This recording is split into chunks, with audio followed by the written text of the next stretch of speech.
The ink hadn't even dried on the paper when I realized I was no longer my family's daughter, just a name they had erased. I sat there staring at the elegant scrawl of my father's signature, the way the dark ink seeped slightly into the heavy cream paper. Across from me, the study loomed with its polished wood paneling, the rich scent of leather and old books wrapping around me like a noose.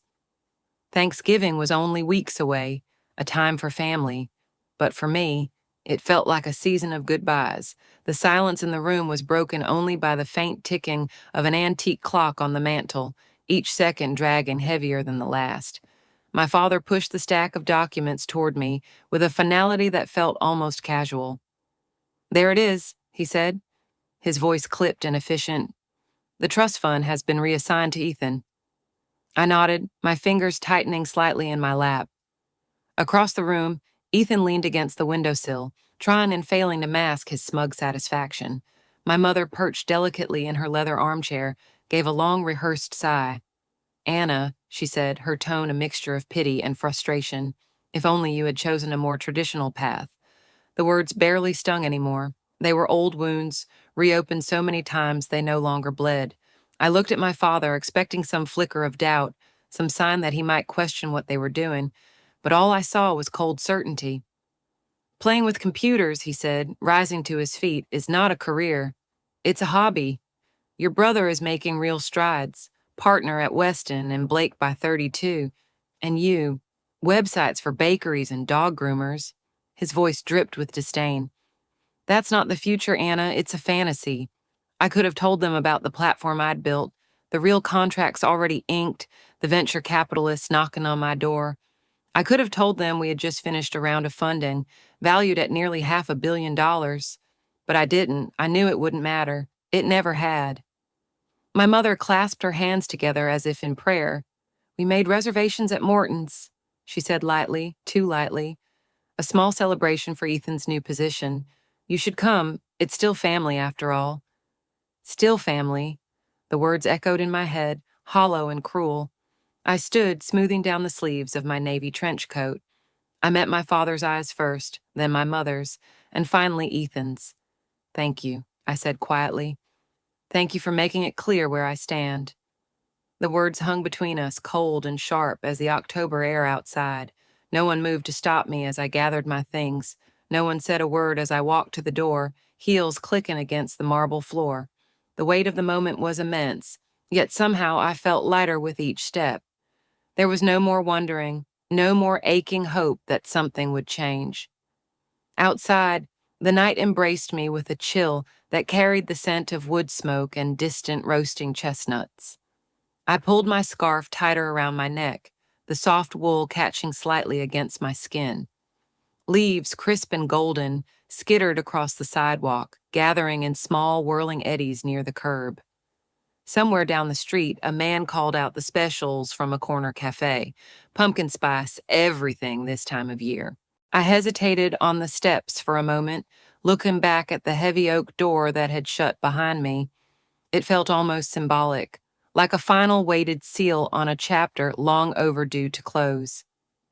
I stepped out into the crisp autumn night, leaving behind the warmth I once begged for, and finding a colder, freer air instead.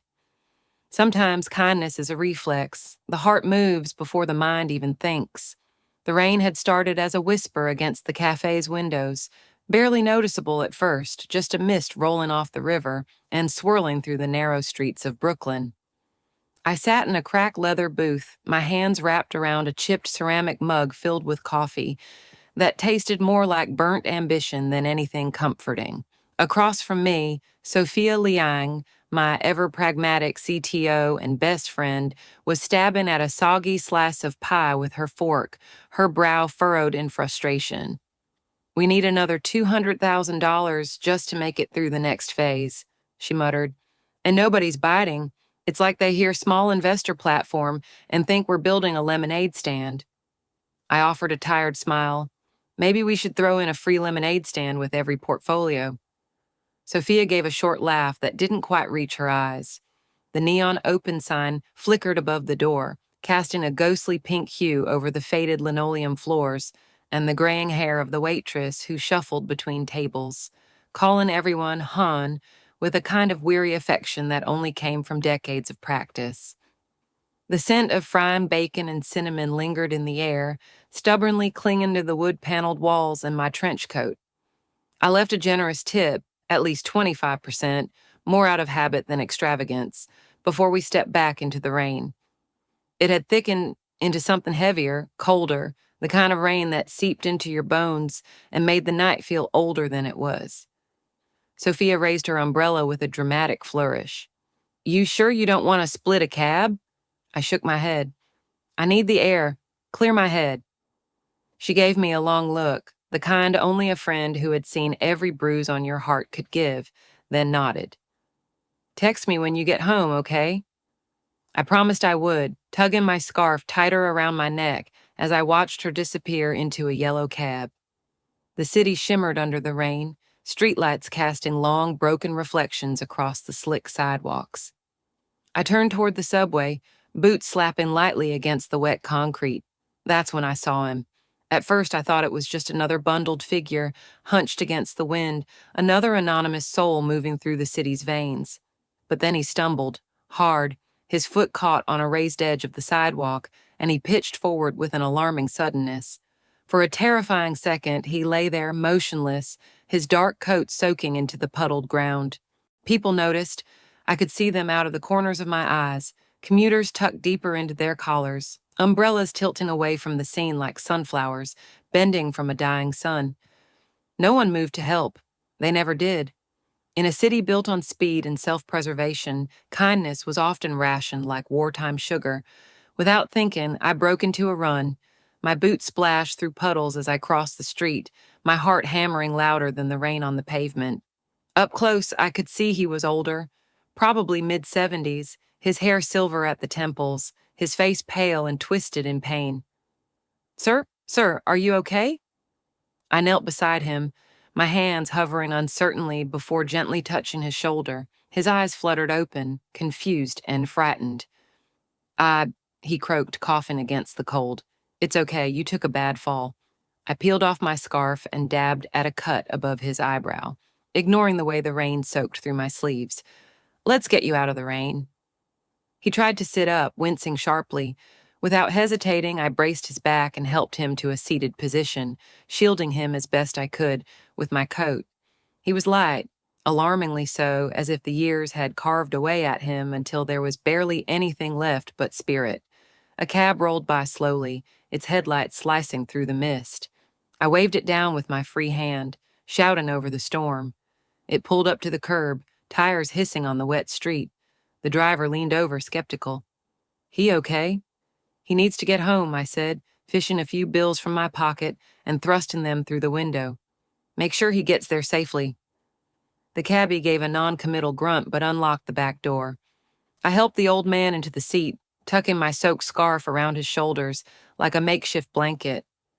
He clutched it weakly, blinking up at me as if trying to focus. "What's your name, young lady?" he asked, his voice rough but kind beneath the tremor. I smiled and shook my head. "Just someone trying to do the right thing." He tried to say something more, but the door shut with a soft thud, sealing him inside the warm, cab-lit interior. I watched the driver pull away, the taillights smearing red across the rain-slicked street.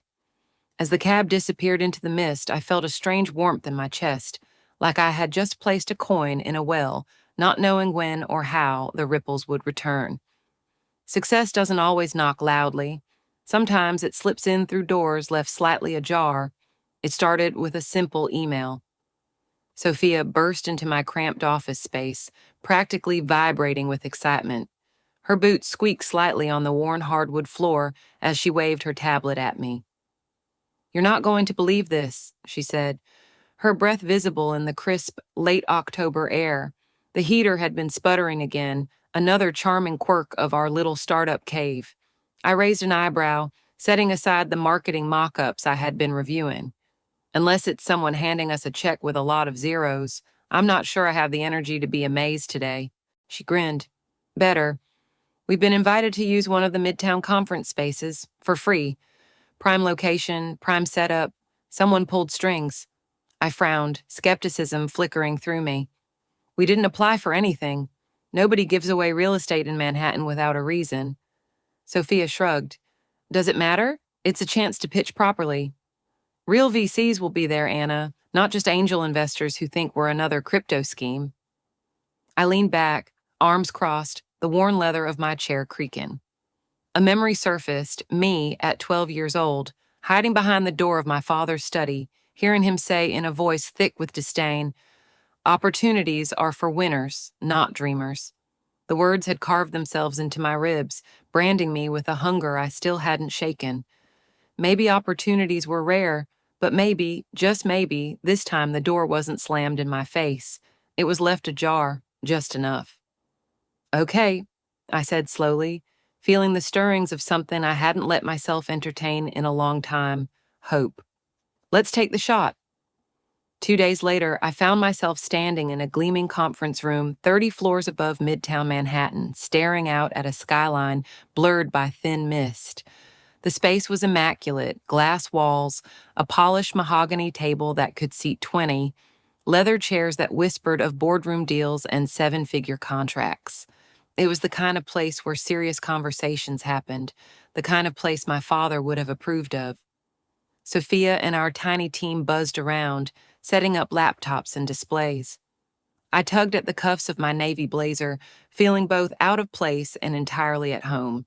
We pitched ATNA with everything we had.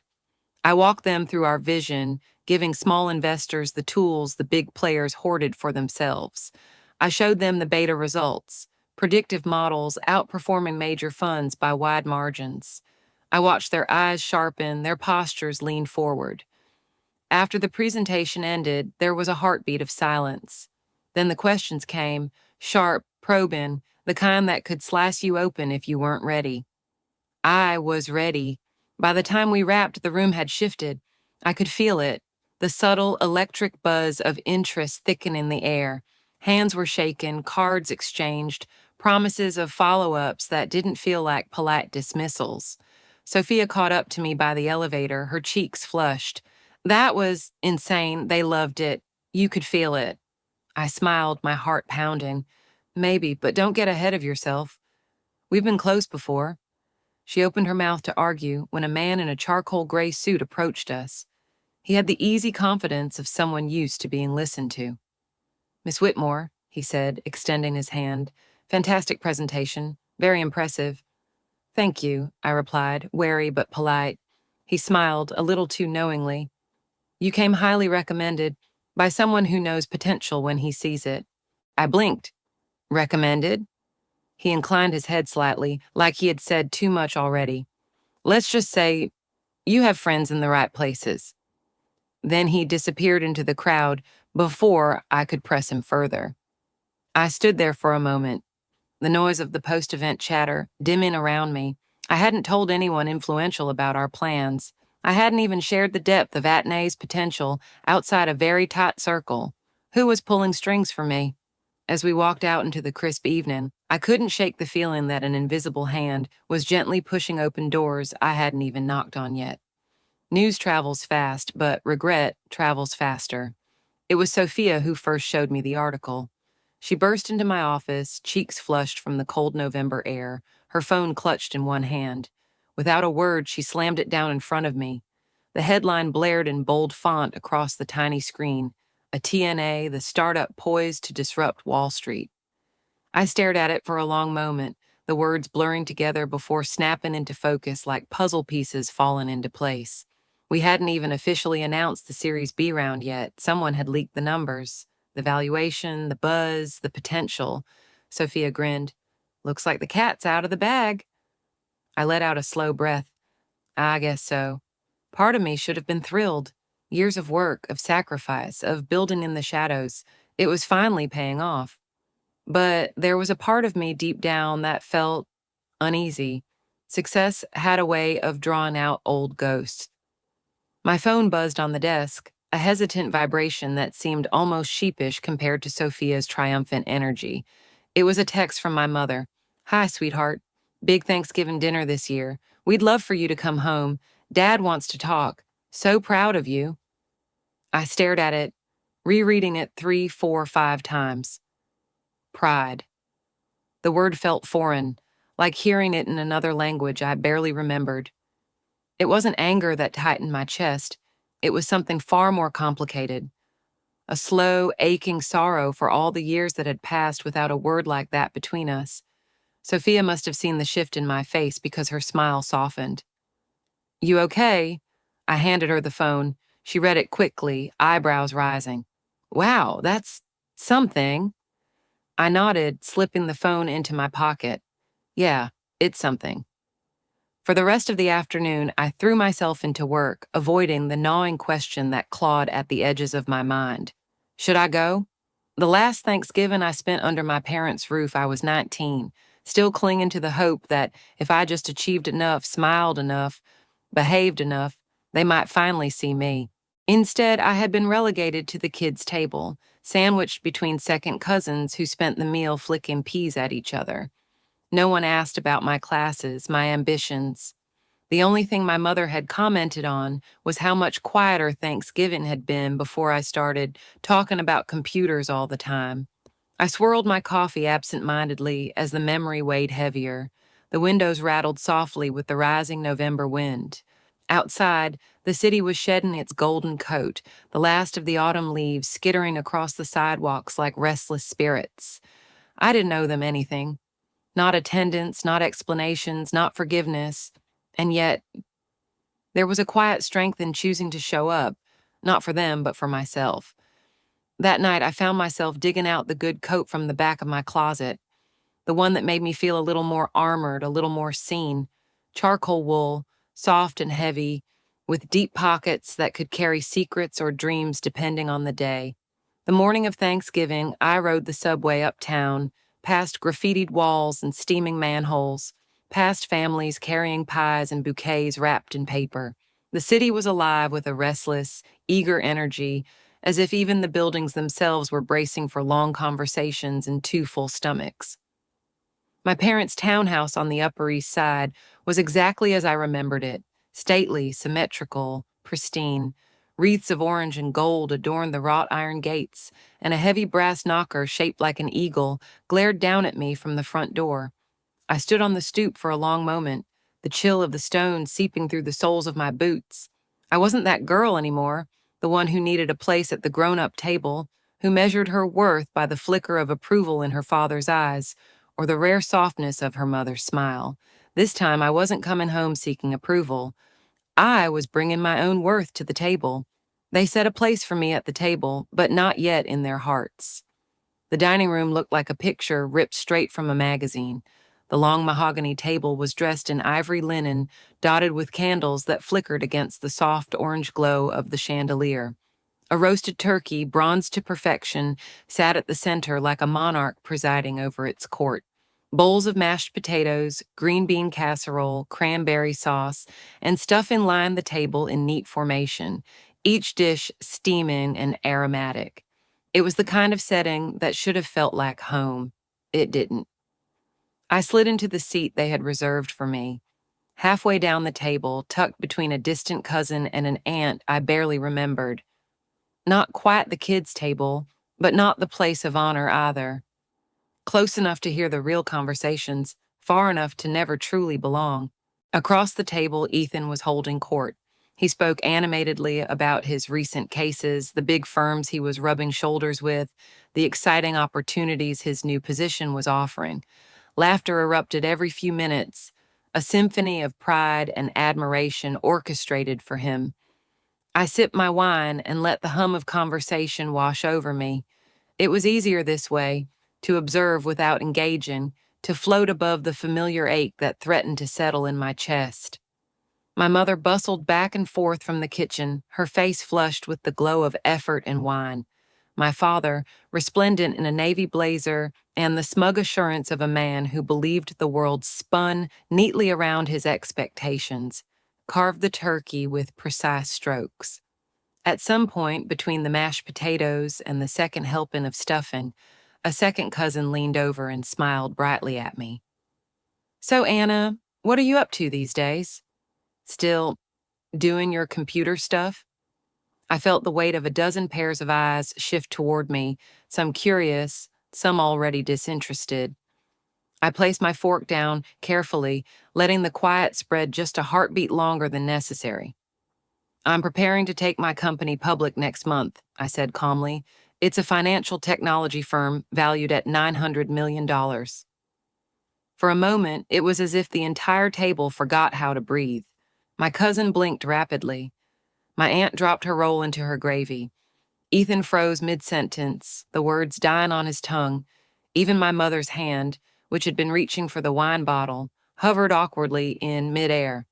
"You're what?" my father said. The word strained as if it physically hurt him to force it out. I met his gaze evenly. "We're going public. New York Stock Exchange, December 12th. I didn't raise my voice. I didn't smile. I didn't explain or embellish. I simply laid the truth before them like a neatly wrapped gift they hadn't asked for. The room stayed frozen for a beat longer before the murmurs began. Half-formed congratulations, incredulous questions, a frantic recalibration of how they had seen me just moments before. Ethan recovered first, managing a stiff smile.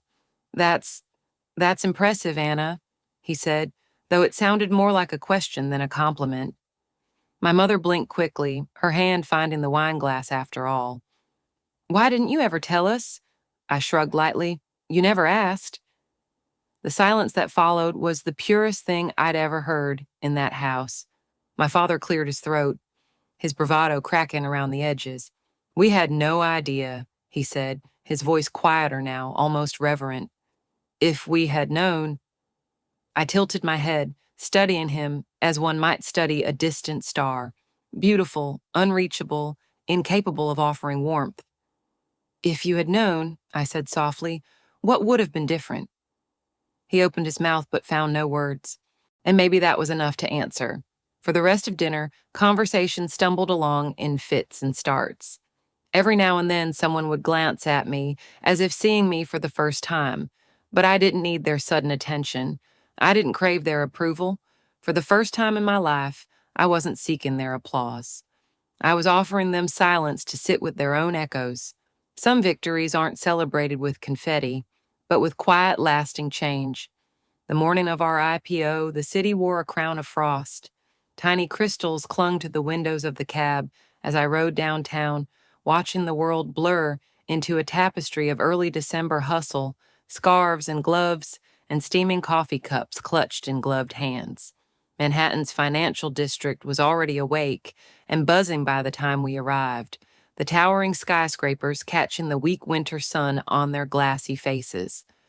Sophia met me outside the New York Stock Exchange, her breath visible in the chilly air, her face lit up with the kind of excitement that couldn't be bottled. "Are you ready to make history?" she asked, tugging her coat tighter against the wind. I smiled, adjusting the collar of my dark gray wool coat. "Let's not jinx it." The marble steps gleamed underfoot as we climbed them together, each step echoing the surreal weight of the moment.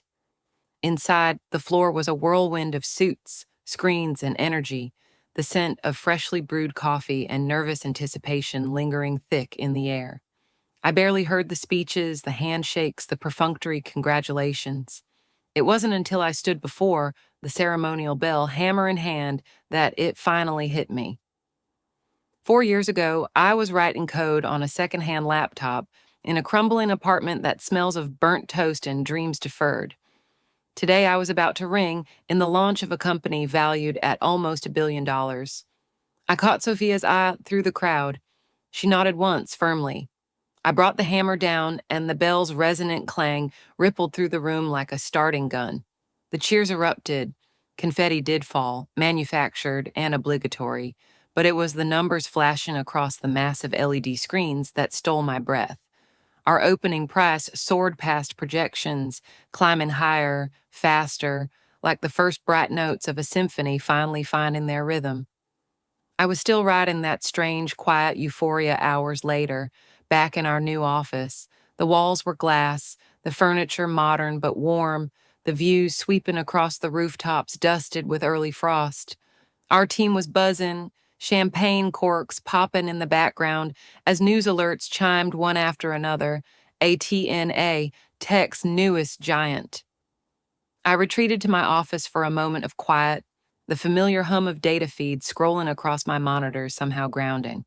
That's when I saw it, a small envelope sitting neatly in the center of my otherwise chaotic desk. No name on the front, no postage stamp. Curious, I opened it. The note inside was handwritten in neat, deliberate strokes. Thank you for that night. You didn't know who I was. You helped anyway. You didn't seek credit or reward. You reminded me what it felt like to be seen. You inspired me to believe in something again. Congratulations. The best is yet to come. There was no signature, but I didn't need one. I felt the answer settle in my chest with a quiet certainty. Later that afternoon, I slipped away to a small cafe tucked between two towering office buildings. It was an old place, the kind that survived wave after wave of trendy pop-ups, because it knew exactly what it was, a refuge. The windows were fogged from the warmth inside, the smell of cinnamon and strong coffee heavy in the air. Twinkle lights framed the doorway, and the battered jukebox in the corner crooned a Bing Crosby Christmas tune. He was already there, seated at a booth near the back, cradling a steaming mug between his weathered hands. Robert Callahan. His eyes crinkled at the corners when he saw me, a silent invitation to sit. I slid into the booth across from him, pulling off my gloves. You clean up well? I said lightly. He chuckled, a low, warm sound. You too. For a moment, we just sat there, the clatter of dishes and the low hum of conversation filling the space between us. You didn't have to do any of it, I said finally. He sipped his coffee, considering. Neither did you. I shrugged.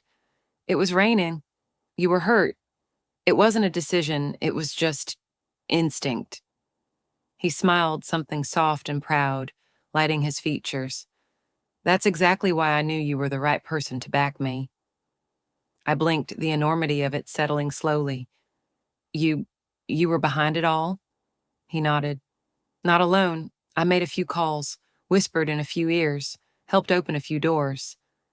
I stared at him, the realization hitting with a mix of gratitude and humility.